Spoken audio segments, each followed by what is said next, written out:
Today, we are joined by Verna Fowler from College of Menominee Nation. Central to Indigenous ways of knowing is a deep connection to Mother Earth, the land, water, and all the life forms that inhabit our world. As Indigenous peoples' institutions of higher education, tribal colleges and universities have woven this philosophy into their curricula, programming, and pedagogy. Perhaps nowhere is this more pronounced than at College of Menominee Nation, CMN in northern Wisconsin. In an effort to gain a clearer picture of the application of Indigenous ecological values at CMN and tribal colleges more broadly, Tribal College Journal contacted Dr. Verna Fowler, the founding president of CMN, an activist in the Menominee Restoration Movement, and a longtime leader in the tribal college movement. So thank you very much for joining us today, Dr. Fowler. Not a problem. It's a great honor, and I thank you for the invitation. Great. So I want to begin talking a little bit about your childhood.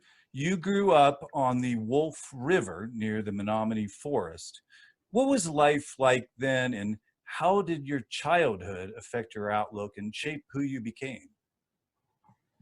Life was very much less complicated than it appears today, and I don't know if that's just because I was a child then, but at the time, the Menominee tribe was very much under the rule of the Bureau of Indian Affairs, who appointed a superintendent to oversee everything on the reservation. And we were not as acculturated as we are now. We had some non-Indian families living on the reservation, but they were from the professional roles, such as the superintendent's children or the school principal's children or the major administrators, very few. So I didn't have a whole lot of interaction with non-Indian people. But we were pretty much stayed within our own community. There were two major communities, Kashina and Neopet, and some outlying ones like Zor, South Branch, West Branch, and so on. My childhood home was in Neopet.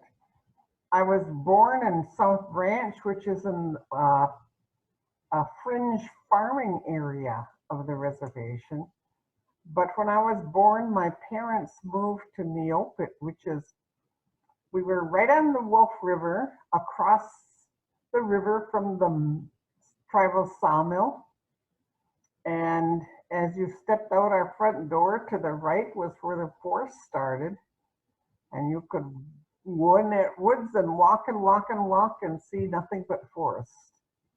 In the front of our house was the state highway, the major highway, and to the left was the town of Neopet that my parents never liked us to go into. So I come from a large family. My mother figured we didn't need to go into town to find playmates. We had each other. We could go out and play on the river. I said my mother wouldn't let us go into town, but she let us do some of the most dangerous things.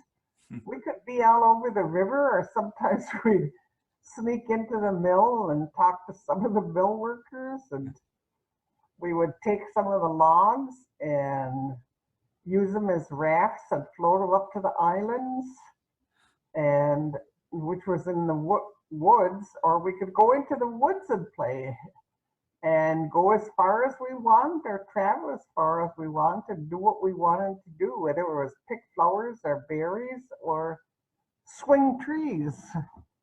So we had a very uneventful childhood, but a very peaceful one.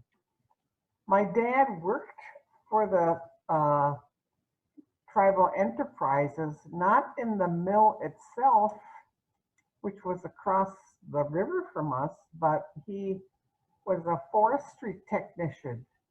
And for 53 years, he worked for the Menominee Tribal Enterprise. So when we would come home at our dinner table in the evening, My mother and dad would sometimes talk about the forest, so it was foremost in our minds, and we saw the value of it. The other thing, my mother, as I said, was originally from South Branch, the farming area. She understood the value that the forest brought besides just the lumber.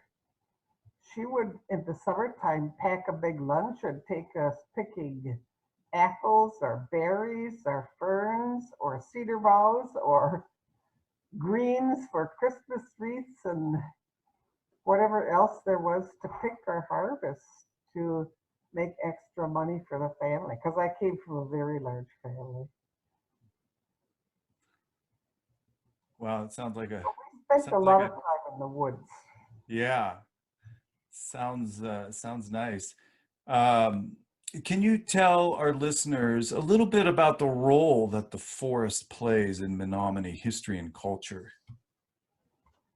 The forest is extremely important, and it's so connected and uh, involved with our identity, who we are, what we do, and also tied to our values, to our spirituality, to our way of living, and our values, I said our work, our way of living, and our spirituality. It has pretty much shaped and formed, I think, about every tribal member here, because it's we all understand and realize the importance of it. It has provided for us for a pretty well decent standard of living. At one point, prior to being terminated, we were one of the wealthiest tribes in the country, and that was because of the forest and the mill. Um, what are some of the Menominee strategies for sustaining the forest? Well, right now, our forest director just retired. He was there about 50 years, Marshall Pecor. And he grew up on the reservation. Though he is not an enrolled member of the tribe, he's as much as a member of the tribe as a non-Indian could get. And he guided Menominee Tribal Enterprises through our tribal constitution, is charged with the management of the forest and the forest land and so on, and working it for the betterment of the Menominee people. So much of that is Marshall. And he also used the scientific principles. What he brought into the Menominee people was getting scientists in. He's hired an entomologist to study the insects and the pests that come in and pose a danger to the forest. He's hired soil scientists who study the soils to determine and ascertain which trees grow best in what areas. And they also determine how much, when the mill was established, we were allowed by the Bureau of Indian Affairs, Congress, to harvest only 20 million board feet. We never really reached that because I don't think our mill is capable of that much. So right now we're doing about 50 million board feet of harvesting logs. And it's a sustainable forest, and people sometimes don't understand what that means. We don't harvest the logs that are popular with people in their homes for paneling or flooring or whatever. We have to harvest even those that have no monetary value, such as hemlock might be an example of one. So it's not that we put money first, we put the health of the forest better. And to take out the dead and down trees that are maybe infected, so it doesn't continue and become contagious to other trees. So it's heavily scientific as it has grown along these years since it was established. Okay. When College of Menominee Nation was being established, how did you and the other founders make sustainability an integral part of the institution? When I established the college, I wanted to make certain the college had a strong Menominee identity. And so that comes, if you look at our logo, we didn't have chiefs, we had clans and headmen who led these various clans in different areas in the state of Wisconsin. So our logo are the 5 major clans. The other thing I looked at was the forest, and I knew about the sustainability because of what my father would say at the dinner table. So we were one of the very first colleges, I think, emphasizing sustainability in the country because it was so foremost with us.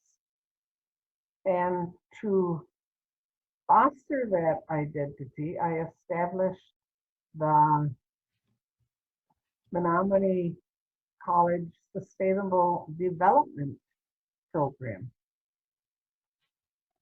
And what that does is teach our students, it gives our students opportunities for internship there so they can get into the forest and learn more about it, as well as bringing in indigenous people from South America or other countries to come and see what we do and how we manage it.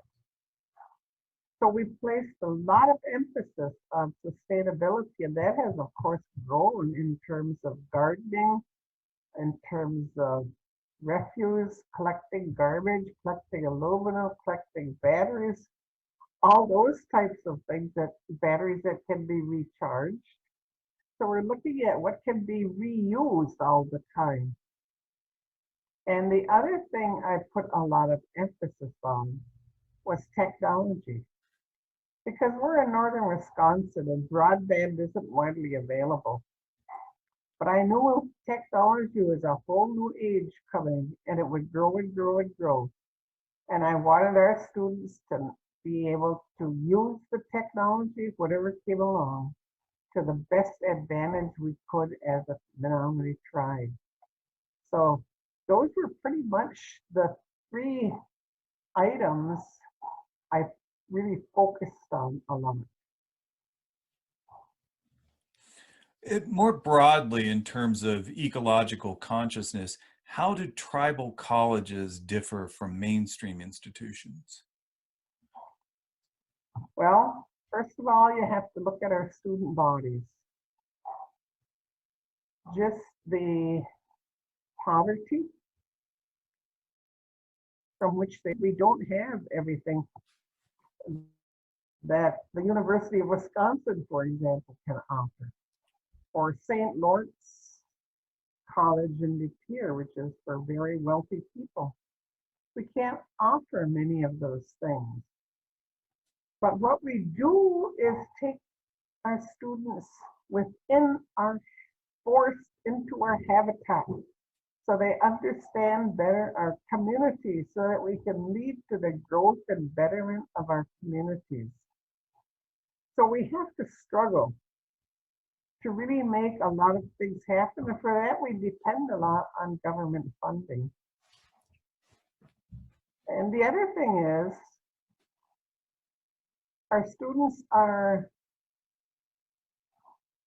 generally not the top of the graduating class. And so we have to do a lot of remediation and work to get them up to par. to really do college work. So it takes them a little longer to get through. The other aspect with our students that um, affects or engenders our identity is that many of our students are married and raising families.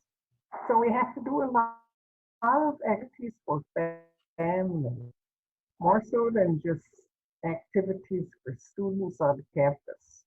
We have to look to the whole family and to the whole community. We're here for our community so that someday our students can grow and develop and contribute to our community and to the world at large.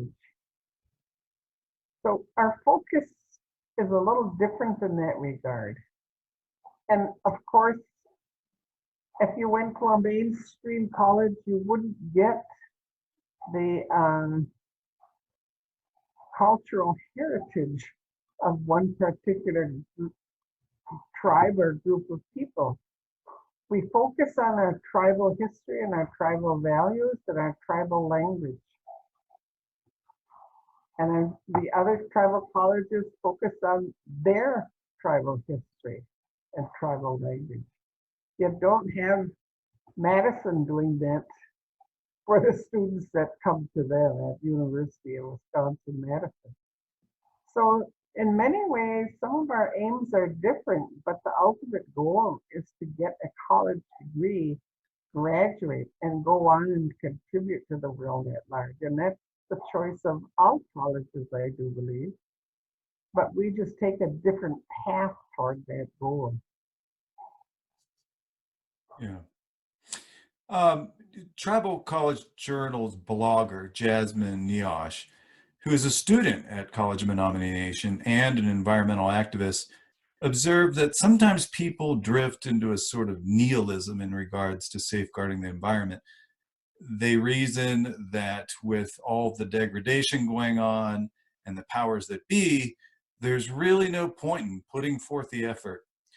As someone who has devoted her life to uplifting the Menominee people, what would you say to those folks? Well, our community has changed tremendously. We're much more acculturated.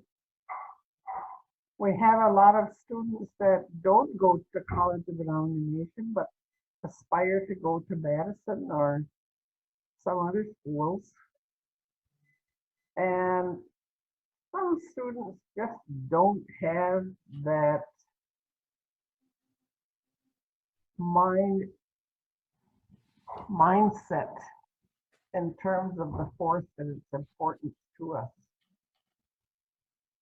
But I think once they come here and get involved, if they go to work at administration for Menominee Tribal Enterprises or for the tribe, or find a job in the forest as a forester or whatever, it eventually comes. They come to see the importance of what this forest is and what our community is all about. We also have a lot of tribal community meetings. They can be small ones with our tribal legislature in the various townships. We used to have, before COVID, large tribal council meetings where we talked about the forest, and the forest was always a very big topic of conversation because so many people use it, so many people are into it, whether it's gathering, hunting or gathering, or whether it's just to take a ride through and experience the calm and the spirituality that the beauty in the forest can engender. So eventually, as they come back and work on in our community, they will come to that. I have hope that they will. And I know with our students, we will have that because I know some of the things our students do. And it will become a major part of their families as like I said, when my dad and my mother would talk about the force around the dinner table, it will become a part of their children also. So yes, it has ebbed much because we are becoming much more acculturated. And there's much more intermarriage with non-Indian people. But I think as families grow and as they move back, Indians always move back to the reservation. No matter how far away they go, they come back because this is home. They will catch those values from the people around them as they enjoy the forests and the lakes and the rivers and see the importance of keeping them clean and fostering them for future generations. I don't see it as all that dismal. I have great hope for them because that's always the way our tribe has been. That's very hopeful. Thank you for those words. Tribal College Journal will archive this interview so that future generations will be able to reference it long after we're all gone. Do you have any parting words of wisdom for those who listen to this 100 or even 200 years from now? I think whether you hear or listen to it, it behooves you to do more research, to do more studying, to look more into the history and to the development of the Menominee tribe and all the forces that have impacted us and have also impacted the forest. And I think you'll share a whole lot of the hope that I have that we can only get better and that the lifestyle and the living situation for people on this reservation will improve. There's a lot of hope here, but if you don't have hope, what else do you have?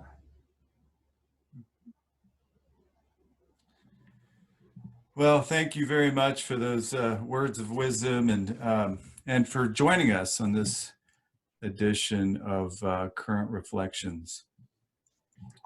Thank you, Bradley, for the opportunity.